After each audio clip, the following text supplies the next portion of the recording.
예, 의료계에 대한 정부의 대화 제의에도 불구하고 전국 의대 교수들의 집단 사직서 제출은 현실화하고 있죠. 당초 오늘로 예정됐던 면허 정지 처분도 잠정 보류했지만 전공의들은 반응조차 보이질 않고 있습니다. 한편 대법원 양형위원회가 기술 유출, 스토킹, 마약 범죄에 대한 새 양형 기준을 발표했습니다. 이 기준은 올해 7월 1일 이후 공소 제기된 사건에 적용될 예정인데요. 자세한 소식들 박주희 변호사와 함께 짚어보도록 하겠습니다. 어서 오십시오. 네, 안녕하세요. 안녕하십니까? 예, 이 의대 관련한 얘기를 먼저 해보겠습니다. 조금 전에도 이야기를 했죠. 정부가 계속 소통은 해왔지만 오늘은 이제 대학 총장 그리고 병원 관계자들을 모시고 이제 한덕수 총리가 직접 얘기를 하게 되는 자리입니다. 오늘 어떤 내용들 좀 논의될까요?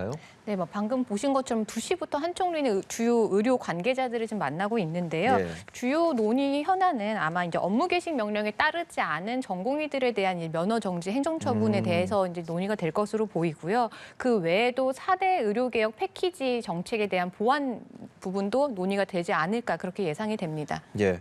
워낙 양측의 입장이 팽팽한 상황이었습니다. 하지만 정부가 좀 직접적으로 지금 나서는 모습을 보이고 있는데 어떨까요? 지금으로서 좀 의미 있는 결과 도출할 수 있을 것으로 전망이 되나요?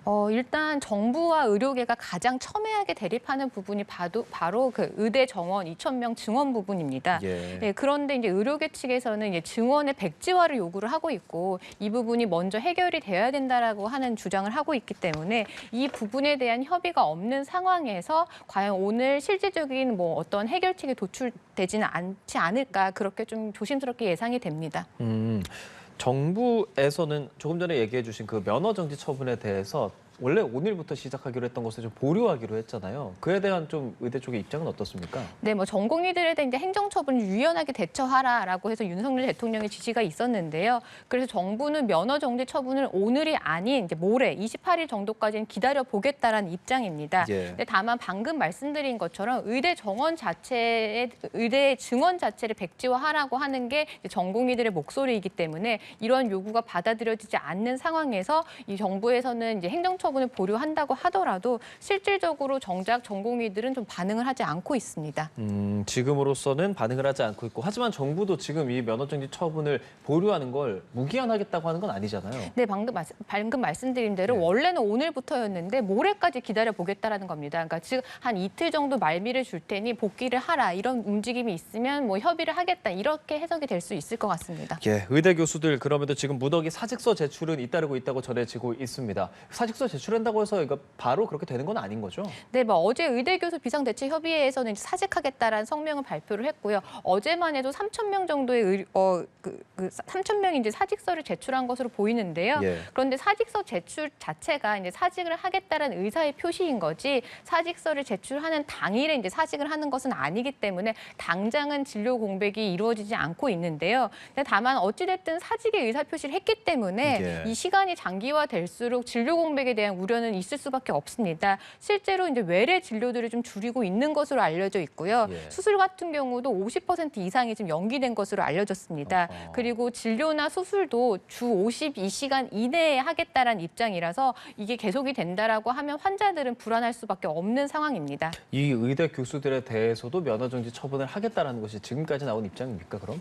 이 부분에 대해서는 아직 정부가 명확하게 발표는 하지는 않았는데 이 의료진에 대해서도 업무 개식 명령을 만약에 내린다라고 예. 했었는데 이 전공의들처럼 이에 대해서 불응을 하지 않는다라고 했을 때는 정부가 그 다음 스텝을 고려를 할지 이 부분도 조금 지켜봐야 될 것 같습니다. 의대 교수들은 전공의를 처벌하게 되면 추가로 사직을 하겠다라고까지 예고를 한 상황입니다. 이렇게 집단 행동 움직임이 확산하니까 동료 교수나 전공의들에게 사직서 제출 등을 강요하는 혹은 그런 분위기를 만드는 그런 부분에 대해서 이게 직장 내 괴롭힘에 해당할 수 있는지 살펴보겠다라고 했거든요. 어떤 의미일까요? 네, 정부는 전공의도 병원과의 관계에서는 근로자의 지위가 있기 때문에 만약에 사직서를 제출하지 않는 부분에 대한 괴롭힘을 한다거나 강요를 하는 것은 이 근로기준법 제76조 2에서 금지하고 있는 이 직장 내 괴롭힘에 해당될 수 있다. 이런 식으로 한번 검토를 해보겠다는 입장이거든요. 왜 그런지 보면 최근에 의사 커뮤니티에서 병원을 이탈하지 않은 전공의들에 대한 명단이 돌면서 이들에 대한 비난이나 조롱들도 이루어졌고요. 그리고 이제 사직에 동참하지 않으려는 이제 다른 생각을 갖고 있는 전공의나 교수들도 있는데 예. 이러한 집단적인 괴롭힘이나 아니면 강요 때문에 다른 행동을 하지 못하는 이런 분들에 대한 뭐 이탈을 막겠다 이런 의도로 보입니다. 그럼 그런 커뮤니티 글 같은 것 관련해서 지금 뭐 처벌이라든지 수사 어떻게 좀 진행되고 있는지요? 아직까지 처벌이 이루어진 건 아니고요. 네. 이전에 이제 뭐 어떤 의료 기록을 삭제하라는 이제 의사에 대한 그 특정이 되어서 혐의자가 특정이 되어서 수사가 진행이 되고 있고 또 의료 커뮤니티에 대한 뭐 압수수색이라든지 그리고 의료 커뮤니티를 운영하는 회사의 대표에 대해서도 지금 수사가 진행이 되고 있습니다. 예, 알겠습니다. 신고센터 아까 말씀해 주셨는데 그러면 그건 뭐 익명으로 진행이 되는 겁니까? 이전에는 실명으로 이 전공의들을 대상으로 이제 실명으로 운영이 됐는데 아무래도 이제 실명으로 하다 보니까 본인의 이제 신원이 드러날까 우려가 되어서 신고를 포기하는 전공의들도 있었다고 합니다. 예. 그래서 정부는 익명으로 전환을 했고요. 예전에는 전공의들만 상대로 했다라고 하면 이제 사직의 움직임이 이제 교수까지 이제 퍼져 나가면서 교수들 사이에서도 사직하지 않는 교수에 대한 뭐 집단 따돌림이라든지 괴롭힘이 있을 수 있기 때문에 신고센터의 대상을 교수에게도 확대하겠다라는 입장입니다. 예, 강대강 대치가 이어지는 상황. 오늘 한덕수 국무총리가 우선 이렇게 의료계 주요 관계자들을 만나기 때문에 오늘 만남 이후에 또 어떤 변화가 있을지까지 지켜보도록 하겠습니다. 저희 다음 주제를 좀 살펴보도록 할게요. 대법원 양형위원회가 3가지 범죄에 대해서 이 양형 기준을 조금 바꾸는 그런 조치를 내렸습니다. 어떤 내용인지 말씀해 주실까요? 네, 크게 3가지 범죄에 대해서 양형 기준을 새로 신설하거나 아니면 상향하는 것을 발표를 했는데요. 첫 번째는 국가 핵심 기술 같은 이 산업 기술 유출 범죄에 대해서 양형 기준을 새로 신설을 하고 예. 양형 기준을 상향을 했습니다. 그리고 또 한 가지는 이제 미성년자에 대한 마약 범죄가 굉장히 이제 성행을 하면서 이 미성년자에 대한 마약 범죄에 대한 양형 기준을 별도로 만들었고요. 또 10억 원 이상의 대량으로 마약을 유통하는 범죄에 대해서도 별도로 이 양형 기준을 신설을 해서 상향을 했습니다. 그리고 마지막으로는 이제 스토킹 처벌법이 만들어졌지만 스토킹 범죄에 대해서는 별도의 양형 기준이 없었거든요. 그래서 이 부분에 대해서도 새로 신설을 해서 이 양형 기준을 마련을 했습니다. 네, 저도 뭐 뉴스 진행하는 입장에서 기술 유출, 스토킹, 마약 범죄 굉장히 많이 전하고 있는 3가지 범죄인데 어떻습니까? 그 양형 기준 좀 현실적으로 많이 좀 상향이 됐습니까? 네, 뭐 일단 뭐 산업기술 부분에 대해서 먼저 말씀을 드리면요. 예전에는 산업기술 부분이 영업비밀 유출의 범죄에서 포함돼서 판단이 되었습니다. 뭐 기술 자체가 영업비밀에 포함되는 것은 맞지만 뭔가 피해 정도라든지 아니면 범죄 중대성 같은 경우는 뭐 사실 뭐 반도체 기술 같은 거와 일반적인 영업비밀 같은 경우 좀 분리해서 봐야 될 필요가 있거든요. 그래서 예. 이 부분에 대한 비판이 계속 있었는데 이번에는 이제 국가 핵심 기술 같은 산업기술 유출 범죄에 대해서는 별도로 신설을 했습니다. 그래서 이 국가 핵심 기술 같은 기술을 해외로 유출을 했을 때는 최대 징역 18년형까지 18년. 선고할 예. 수 있도록 되어 있고요. 일반적인 산업기술을 유출하는 경우에도 국내에 유출했을 때는 예전에 최대로 선고할 수 있는 형이 6년이었다면 9년으로 이제 상향이 됐고요. 해외로 유출하는 경우에는 기존에는 9년형이었다면 지금까지는 15년형까지 최대로 선고할 수 있도록 양형 기준이 만들어졌습니다. 예. 그리고 미성년자 마약 범죄에 대해서는 미성년자 마약 범죄와 10억 원 이상의 대량으로 마약을 유통하는 범죄에 대해서는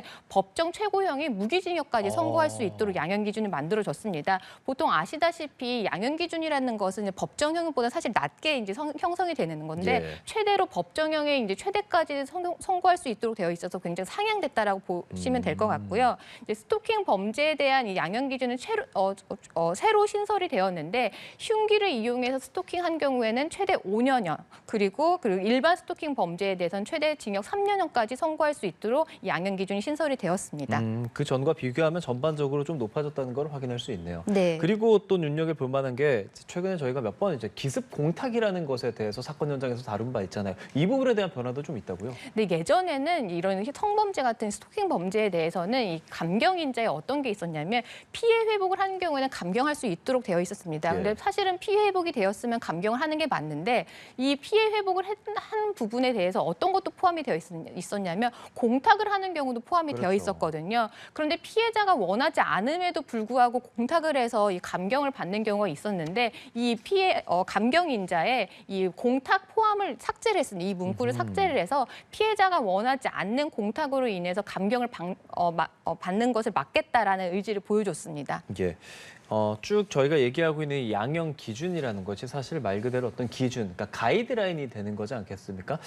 현실적으로 어느 정도 그 판결에 영향을 미칠 거라고 보세요? 사실 말씀하신 것처럼 양형 기준은 판사를 기속하는 건 아니고요. 예. 이제 판사에게 이제 권고적인 효력만 있는데요. 그래서 반드시 따라야 할 의무는 없습니다. 하지만 실무에서는 실질적으로 기속한다라고 봐도 뭐 무방한데요. 그래요? 왜냐하면 양형 기준을 벗어나서 다른 이제 형을 선고를 하기 위해서는 그 이유가 무엇인지 반드시 판결문에 기재를 해야 됩니다. 그러니까 달리 말하면 합리적인 이유가 없이는 양형 기준을 벗어나는 것을 허용하지 않는 부분인데요. 그렇기 때문에 뭐 일선에서는 판사들이 거의 양형 기준을 대부분 따른다 이렇게 보시면 될 것 같습니다. 그래서 이번에 양형 기준이 상향이 됨으로써 일선 판사들도 기본적으로 전체적으로 이 세 가지 범죄에 대한 양형이 높아질 거다 이렇게 예상이 됩니다. 알겠습니다.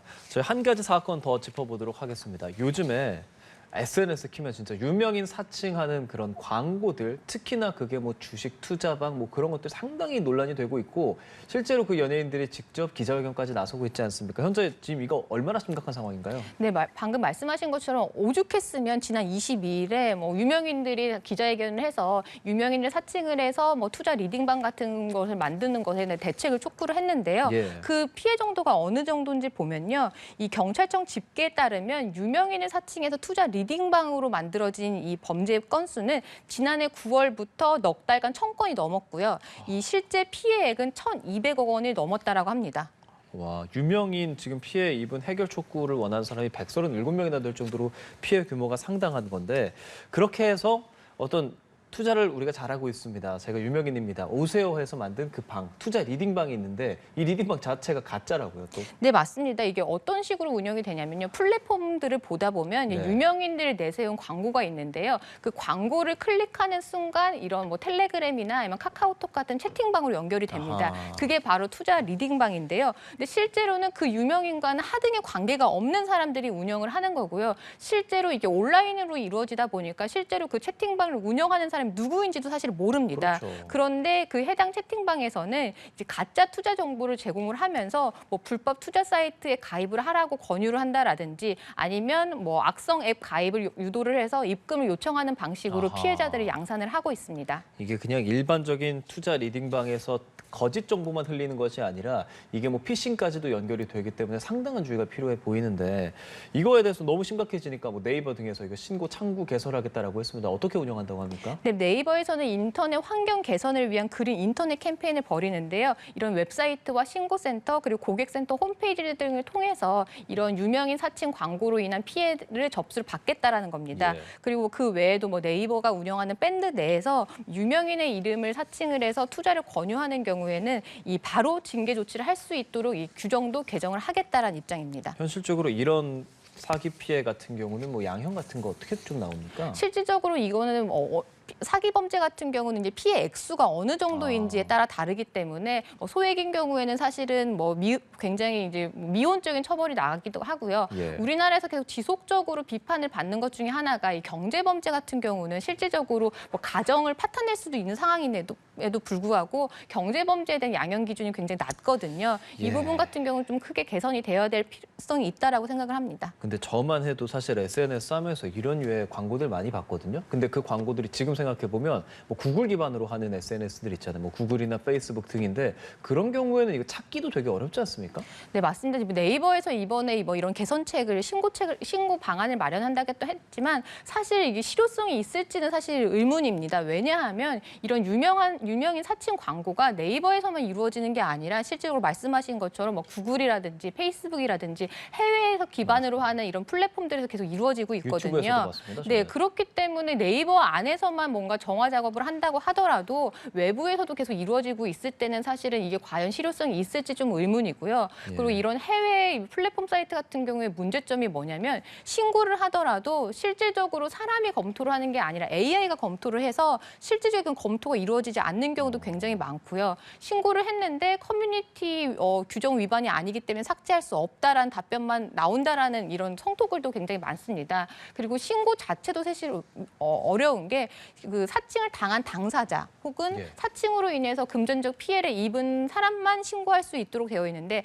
사칭인지 아닌지를 이제 제3자가 이 부분에 대해서 입증을 해서 소명을 한다라는 게 현실적으로 어려운 부분이 있어서 이 부분은 전반적으로 이게 좀 개선이 되어야 되지 않을까 그렇게 생각이 됩니다. 예, 인터넷 사용하시는 분들도 조금 집중해서 이런 뉴스들 보셔야 할 것 같습니다. 예, 박주희 변호사와 함께했습니다. 고맙습니다. 감사합니다.